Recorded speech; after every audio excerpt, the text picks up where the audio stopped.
G'day guys, welcome from cloudy and overcast Tasmania. My name is Karen and it's an absolute pleasure to have you here today. Now I know a lot of you may already do a yearly card spread or a New Year's card spread, but today I wanted to share with you an alternative card spread that I use in my life as a way to holistically focus on my year ahead and all the different aspects of my life. Now I've done this many times and I always find that the messages are quite insightful and lay a great foundation for the 12 months ahead. So this is the basis for the card spread. So before we dive right in, let's just take a moment to dig a little deeper into each of the individual aspects.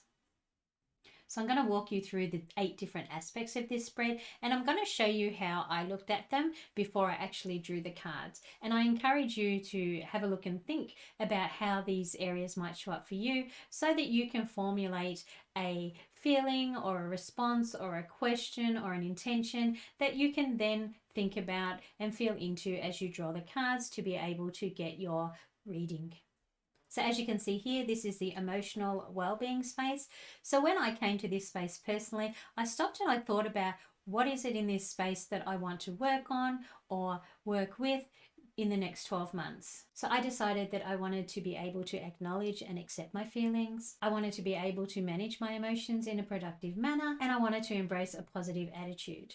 So that was my well-being space that I was looking forward to working with in the next 12 months. So then I looked at my social well-being and I thought about what is it that I want in this space in the coming 12 months. So for me, that's all about having healthy relationships, positive connections, and supportive interactions. And these things that I've identified is what I think about when I'm shuffling the cards and pulling a card for this space. And I continue to work my way around the wheel, really nutting out what it is that I'm hoping to achieve and what it is that I wish to have in my life in the following 12 months. So in intellectual well-being, I want to be able to elevate my thoughts. I want to be able to expand my knowledge and skills, and I want to use discernment. I want to be creative, and I want to have a curiosity about life. Now, when it came time to think about environmental well-being, I really had to sit and think about this long and hard, and it might be something that you do too, to be able to identify what it is you want to carry with you in the next 12 months.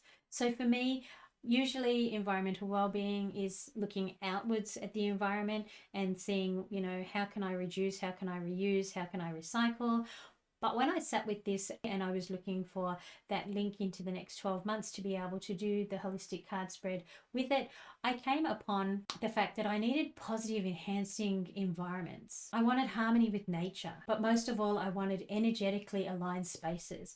Occupational well-being, this is where you look at what is it that you want within your work environment. So for me, it's a work-life balance. It's about having joy in the workplace. It's about making a meaningful contribution, but that contribution has to be aligned with my own ethics and values. So next, before I would draw a card for this area, I'd be thinking about my financial well-being. What is it that I really want in my financial well-being space? So for me, this is about living within my means. It's about growing my income streams, and it's about giving back.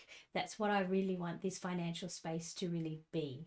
So next we have physical well-being. This for me is about being proactive in this space. It's about looking after my body, but it's also about being respectful to it and appreciating what it can do for me rather than focusing on the things that it can't do. So the last aspect is spiritual well-being. So spiritual well-being for me is all about being guided by my beliefs, my values, and my principles. And it's about living my life with meaning and purpose. It's also about how I connect with my higher good. So for some people that may be their God, it may be their higher self, it may be their soul. To me, it doesn't matter how you identify that aspect. What does matter is that you, in this spiritual space, that's what you're looking towards. So as you can see here, this is the whole spread in front of you. We have the 8 different dimensions, and next to them we have a card that you will pull for each of them. So as you've sat and thought about all the different dimensions and what that means to you or what you're hoping or intending for the next 12 months, it really benefits you if you focus in on that when you're shuffling the cards, and then you ask the question that, as you can see above me here, what aspect of my, insert whether it's your physical, spiritual, financial well-being, would I benefit from focusing on the most this year? And draw the card. And continue around the circle so that you pull a card, thinking about the energy and what you've come up with in that space and asking the same question. So as you can see in the middle of this, there is a card that's designated as you. I draw one card.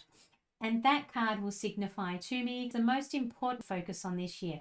Now, we must remember that holistic health is about taking care of the whole of you, every aspect, every dimension, every little part. So all of these are important. But as we know, as life occurs, sometimes there are different aspects and things that happen, and they need a greater amount of attention and focus. And this is what the U card is for this reading, pulling out the aspect that is going to be your main focus for the 12 months ahead. So as you can see here, you can actually take a second layer and add it to this spread.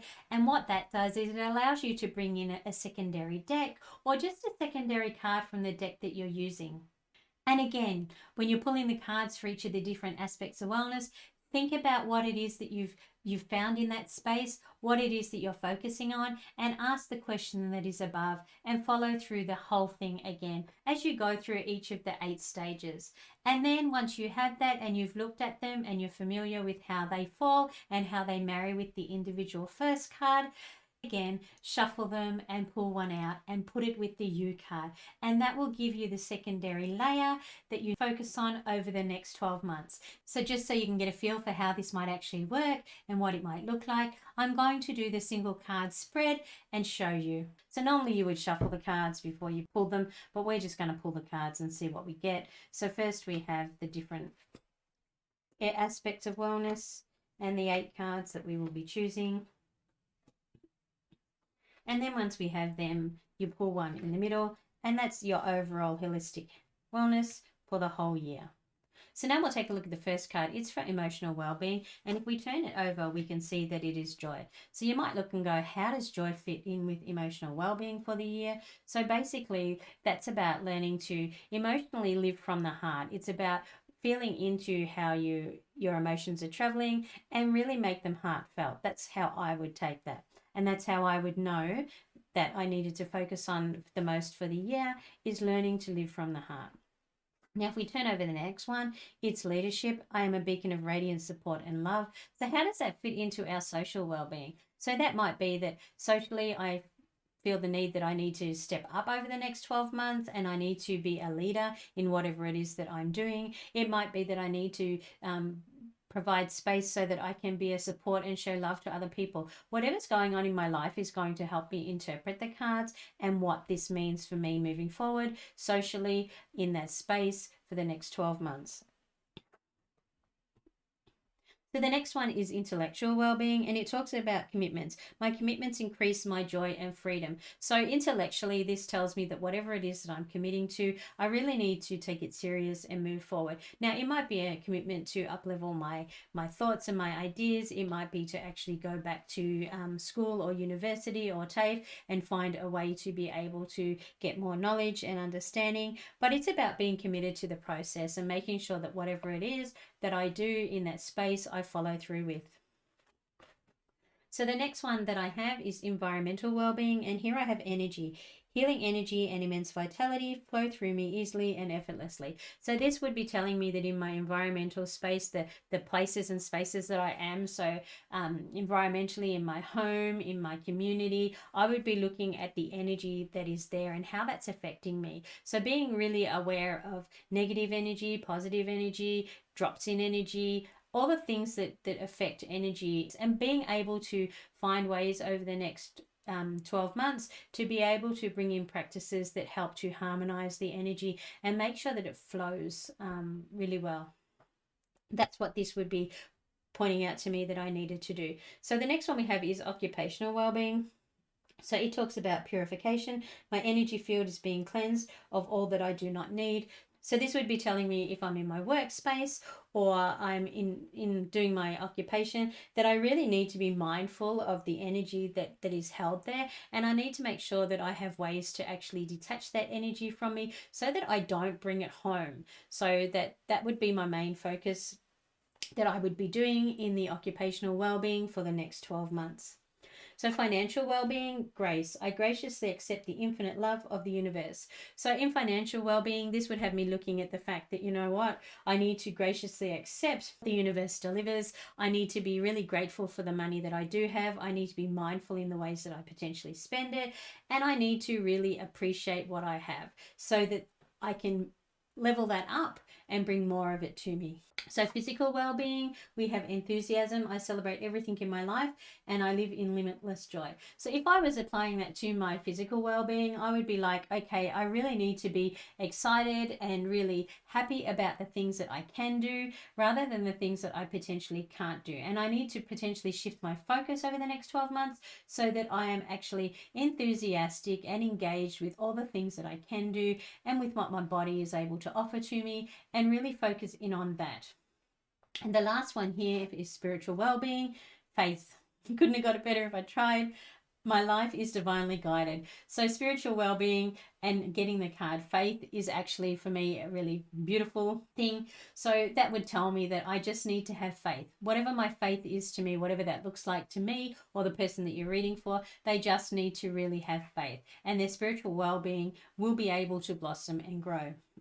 So the last card you have is the wholeness of your experience for the 12 months. And this one says delight. I delight in everything in my world and divine joy fills me. So this is telling me that if you look at your emotional well-being with joy and you step up in leadership and you have commitment and you are aware of the energy in the space that you're living in, a part of, if you're aware of what you carry with you and what you leave behind, if you're gracious in everything that you receive, that your year will be a delight and that you will find a lot of joy.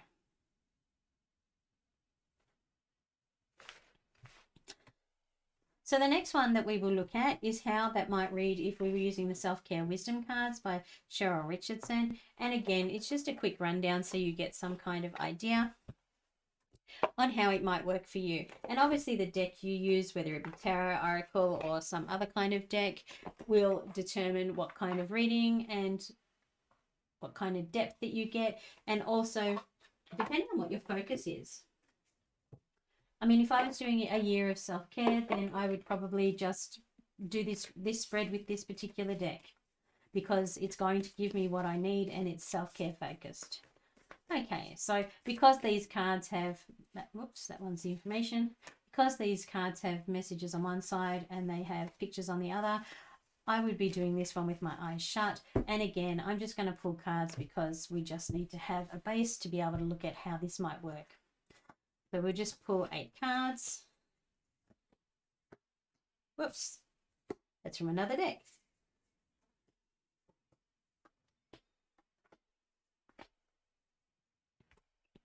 So because this has information on both, I would probably just turn all of the pictures one way so that I had a better grasp on what I was looking at.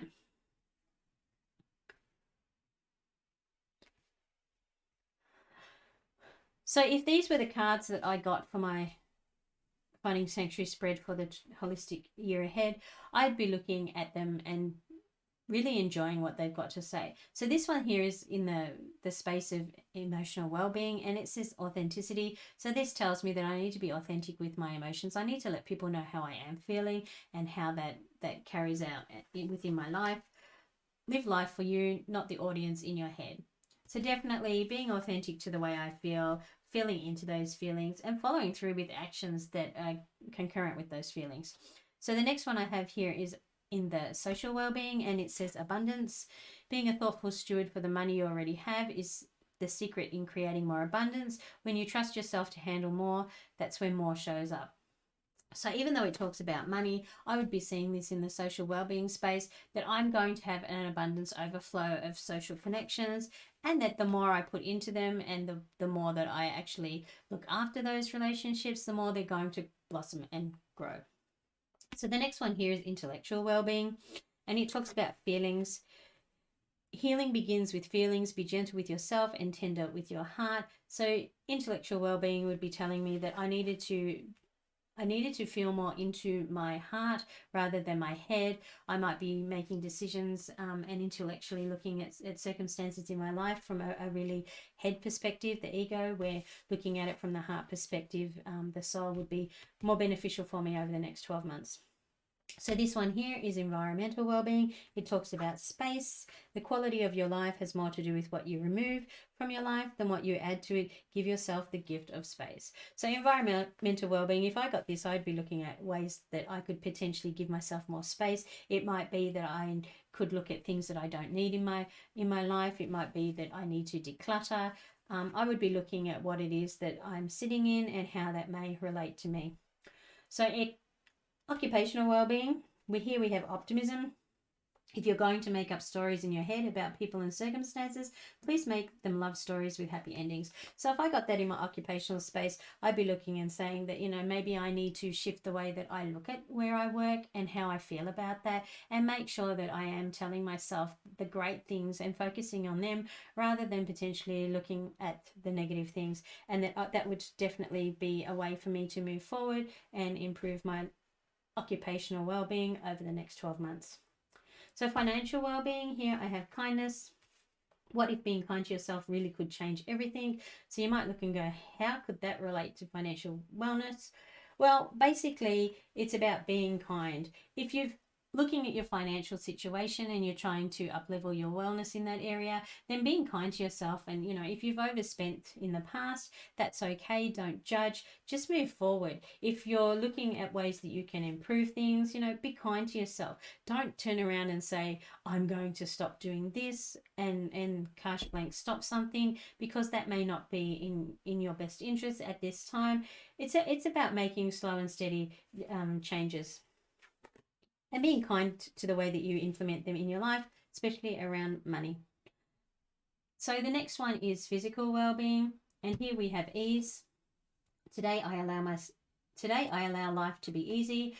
So in physical well-being, ease, it's about, don't be so tough on yourself. Do what you can do. Appreciate your body for what it's got to offer you. Really feel into that and, move ahead with ease. So if you decide that you want to do something, you might decide you want to go swimming, maybe go in the pool and just learn to love the water before you start doing laps of the pool, that kind of thing. Ease your way into it and make sure that, that what you are trying to get your body to do is actually something that you can do easily and build from there. That's what I would be looking at doing over the next 12 months. So spiritual well-being, here it says change course. A closed door is an invitation from life to move in an even better direction. It's time to change course. So if I was looking at my spiritual well-being and I got this, I'd be looking at where else could this journey take me? Maybe where I'm headed doesn't seem to fit with what I'm after and the spiritual experience that I'm wishing to have. And how can I change directions? How might I be able to unlock new spaces and new opportunities so I can grow within my spiritual journey and grow my wellness? So that would be the things that I would be looking at. And here in the middle, we have calm. A breakdown is often followed by a breakthrough. Remain calm. So this is telling me that the year might be tough. I might have to be easy and kind to myself. I have to show up authentically. I need to be really mindful of my feelings, and I need to be optimistic. But I will get there. I just need to be calm.